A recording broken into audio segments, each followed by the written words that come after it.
Pointe-à-Calière propose un regard historique, mais aussi ludique et technologique sur le monde ferroviaire sous toutes ses formes avec Train Transporteur de rêve.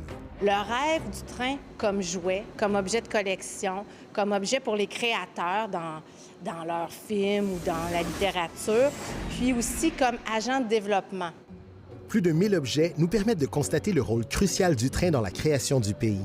Notamment la Colombie-Britannique qui a accepté de faire partie de la Confédération canadienne en conditionnellement à ce que le train se rende jusque-là.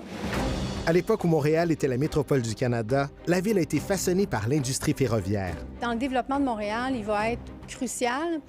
Dans le développement commercial, Montréal va devenir la grande métropole et grâce au train, va pouvoir exporter ses denrées.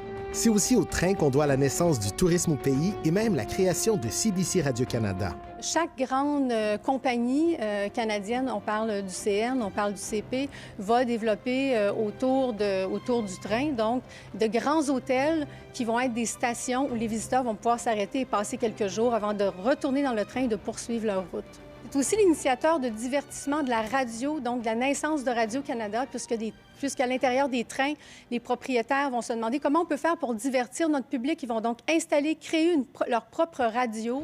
Le train fascine les petits et les grands. L'exposition présente des centaines de jouets de collection. Le train arrive en Angleterre vers 1830. Pas longtemps après, il y a tout le commerce des jouets qui se développe. Premier appel pour les passagers intéressés par une visite virtuelle en compagnie d'un guide animateur. Embarquement le dimanche 13 décembre à 13h30 sur le site Internet de Pointe-à-Calière. Ici Nabi Alexandre Chartier, Radio-Canada, Montréal.